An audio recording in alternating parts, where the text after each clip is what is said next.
الحمدللہ رب العالمین۔ تمام تعریفیں اللہ تبارک و تعالیٰ کے لیے اور ہزار درود و سلام اللہ کے حبیب محمد مصطفیٰ صلی اللہ تعالیٰ علیہ وآلہ وسلم پر۔ حضور صلی اللہ تعالیٰ علیہ وآلہ وسلم سے عشق کرنے والے صحابہ کرام کی ہم داستانیں سن رہے تھے، جس میں سب سے پہلے ہم نے ترتیب کے حساب سے حضرت ابوبکر صدیق رضی اللہ تعالیٰ عنہ کے دو واقعات سماعت فرمائے۔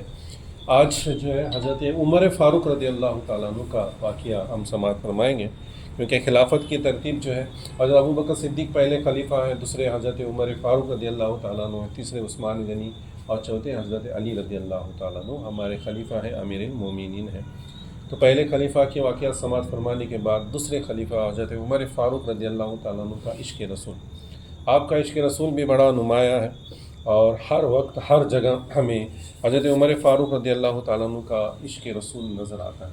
آپ ہر کام میں حضور صلی اللہ تعالیٰ علیہ وآلہ وسلم کی اطاعت کرتے تھے، اور حضور صلی اللہ علیہ وسلم کے نقش قدم پر چل کر جو ہے انہوں نے دین اسلام کی خدمت انجام دی ہے۔ ایک واقعہ ہے ان کے دور خلافت کا۔ رات کو ابھی اس کتاب میں پڑھا میں نے، اسیران جمال مصطفیٰ، یہ کتاب ہے ڈاکٹر طاہر القادری داماد برکاتہم عالیہ کی۔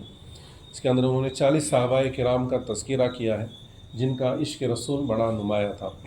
ویسے تو ہر صحابی جو ہے حضور صلی اللہ علیہ وسلم سے بے پناہ محبت کرنے والا تھا، تو انہوں نے 40 صحابہ کرام کو چن کر اس میں کتاب میں نقل کیا ہے، اور ان کے واقعات انہوں نے بیان کیے۔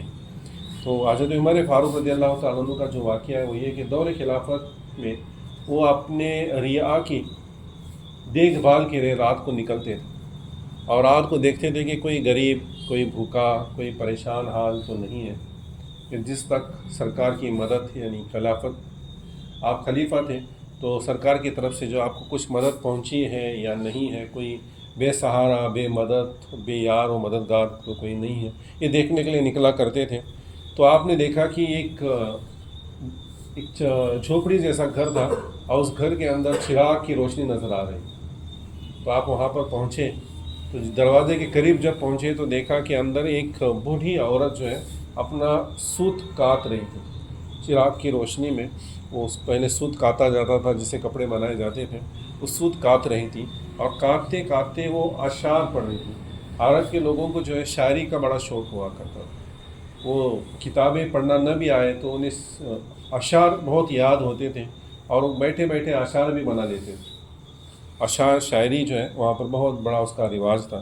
تو وہ عورت شاعری پڑھ رہی تھی۔ اس کا شاعری کا مطلب کیا تھا کہ ہائے افسوس، میں حضور صلی اللہ تعالیٰ علیہ وآلہ وسلم سے جدا ہو گئی۔ جب حضور صلی اللہ تعالیٰ علیہ وآلہ وسلم حیات تھے تو میں ان کے دیدار سے مشرف ہوا کرتی تھی، ان کے دیدار سے میرے غم، پریشانیاں، مصیبتیں دور ہوا کرتی تھیں، اور وہ کتنی اللہ کی عبادت کرنے والے تھے۔ رات کو جاگ جاگ کر اللہ کی عبادت کرتے تھے، اور صبح سحری کے وقت آنکھوں سے آنسو بہا کر امت کے لیے دعائیں مانگا کرتے تھے۔ اس کے اشعار کا یہ مفہوم ہے۔ کاش مجھے بھی موت آ جائے اور میں بھی آپ نے آخرت میں پہنچوں، تو مجھے حضور صلی اللہ تعالیٰ علیہ وآلہ وسلم کا دیدار اور ان کا قرب پھر سے نصیب ہو۔ اس طرح کی وہ التجا بھی کر رہی تھی کہ میرا بھی موت آ جائے اور میری بھی زندگی ختم ہو جائے میدان محشر، اور پھر آخرت کا جب معاملہ آئے تو مجھے بھی اللہ تبارک و تعالیٰ بخش کر حضور صلی اللہ علیہ وسلم کا قرب پھر سے نصیب فرمائے، تاکہ میں پھر سے حضور صلی اللہ علیہ وسلم کو دیکھوں۔ یہ اشعار سننے کے بعد حضرت عمر فاروق رضی اللہ تعالیٰ عنہ باہر کھڑے تھے، تو بے ساختہ رونے لگے، رو پڑے، انہیں بھی حضور کی یاد آ گئی۔ تو اس بوڑھی عورت نے پہلے تو حضور کا ذکر کیا کہ میں حضور کو دیکھا کرتی تھی، ان کے دیکھنے سے میری پریشانیاں دور ہوا کرتی تھیں، اور وہ کتنی عبادت کرنے والے تھے، اور صبح کو امت کے لیے دعائیں کرنے والے تھے، رو رو کر۔ اس کا جب تذکرہ کیا تو حضرت عمر فاروق رضی اللہ تعالیٰ عنہ کو بھی حضور صلی اللہ تعالیٰ علیہ وآلہ وسلم کی یاد آ گئی، اور آپ بے ساختہ رونے لگے، آنسو آنکھوں سے بہنے لگے۔ تو آپ نے دروازہ کھٹکھٹایا تو بوڑھی خاتون نے پوچھا کہ کون ہے؟ تو کہنے لگے کہ میں عمر بن خطاب، خلیفہ وقت ہوں۔ تو کہنے لگے کہ خلیفہ کو آدھی رات کو ایک عورت کے پاس کیا کام، ایک بوڑھی عورت کے پاس خلیفہ کو کیا کام؟ تو کہنے لگے مت گھبراؤ، تمہیں کچھ تکلیف نہ ہوگی، بس تھوڑی دیر کے لیے دروازہ کھولو، کچھ بات کرنی ہے، چلا جاؤں گا۔ تو دروازہ کھولا گیا تو کہنے لگے کہ جو اشعار تم نے پڑھے تھے پھر سے پڑھو. تو عورت نے پھر سے وہ اشعار پڑھے تو آخر میں کہنے لگے کہ تیری دعاؤں میں مجھے بھی شامل کر لے. جو تو دعا مانگ رہی ہے کہ آخرت میں تجھے حضور کا قرب ملے، حضور کا دیدار نصیب ہو، میں بھی چاہتا ہوں کہ مجھے بھی حضور کا قرب ملے. میں بھی حضور کی جدائی میں میرا بھی دل رو رہا ہے، آنکھوں سے آنسو بہہ رہے ہیں. تیری اس دعا میں مجھے بھی شامل کر لے کہ تیرے ساتھ اللہ مجھے بھی بخش دے اور کل حضور کا قرب نصیب ہو اور حضور کا دیدار نصیب ہو. اس سے ہمیں حضور صلی اللہ علیہ وسلم کا جو عشق حضرت عمر فاروق رضی اللہ تعالیٰ عنہ کے دل میں موجیں مارتا تھا وہ نظر آتا ہے. ایک اور واقعہ ہے، بیان کر کے بات ختم کریں گے انشاءاللہ تبارک و تعالیٰ. ایک بار درود شریف پڑھیں. اللہم صلی علی سیدنا مولانا محمد وعلی آل سیدنا مولانا محمد وبارک وسلم صلی اللہ. یہ واقعہ تو اسی کتاب میں کا تھا، اسیران جمال مصطفیٰ صلی اللہ تعالیٰ علیہ وآلہ وسلم. اور ابھی جو بیان کرنے والا ہوں واقعہ وہ کسی اور کتاب کا ہے.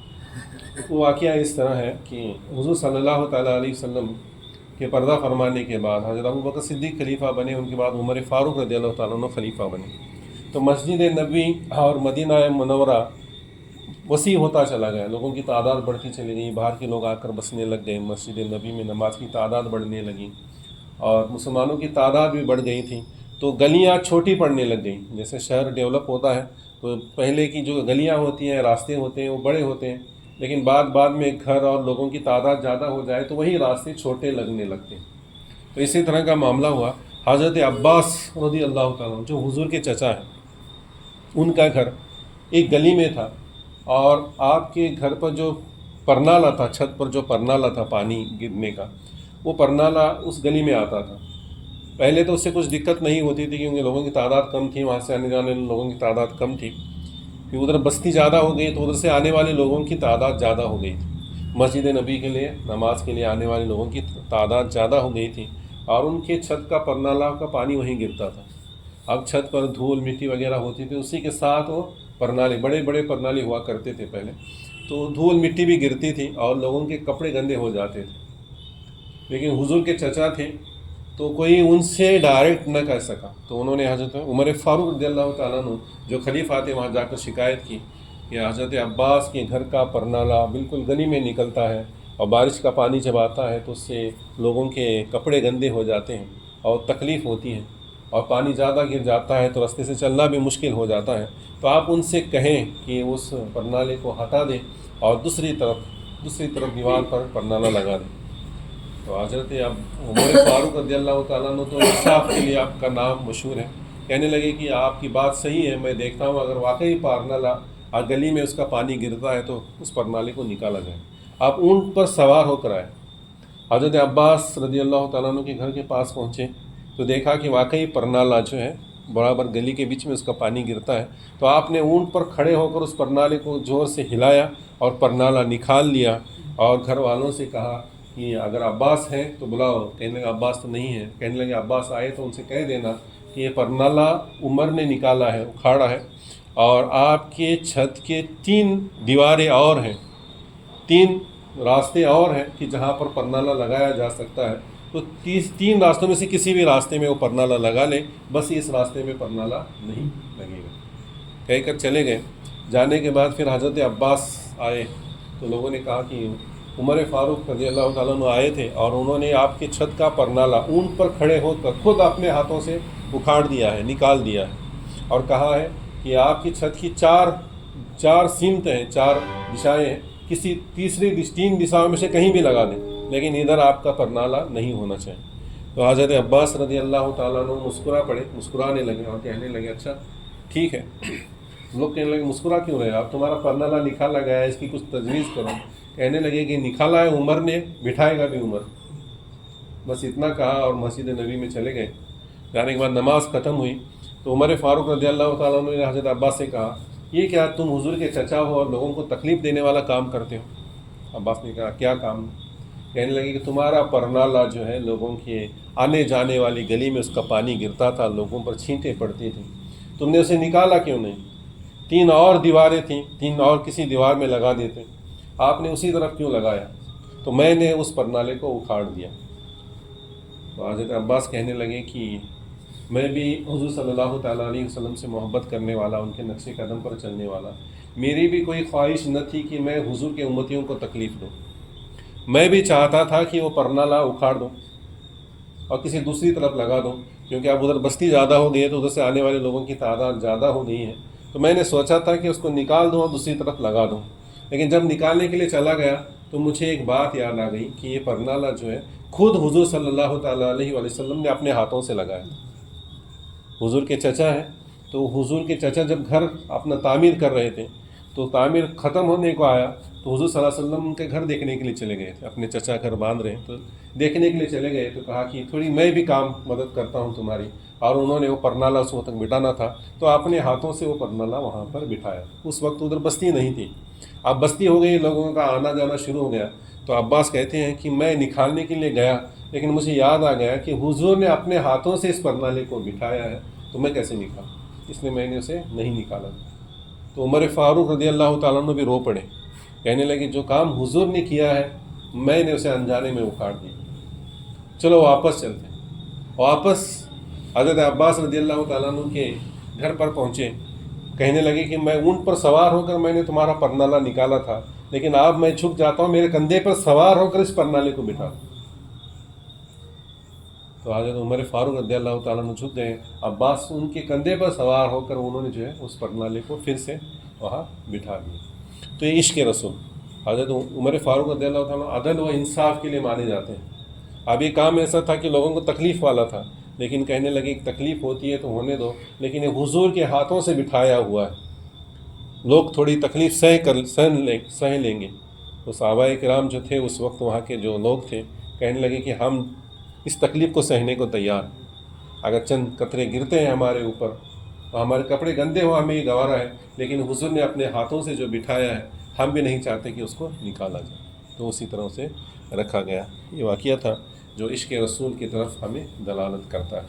اللہ تبارک و تعالیٰ سے دعا ہے کہ اللہ تعالیٰ ہم سب کو کہنے اور سننے سے زیادہ عمل کرنے کی توفیق عطا فرمائے۔ وما علینا الا البلاغ المبین، وآخر دعوانا ان الحمد للہ رب العالمین۔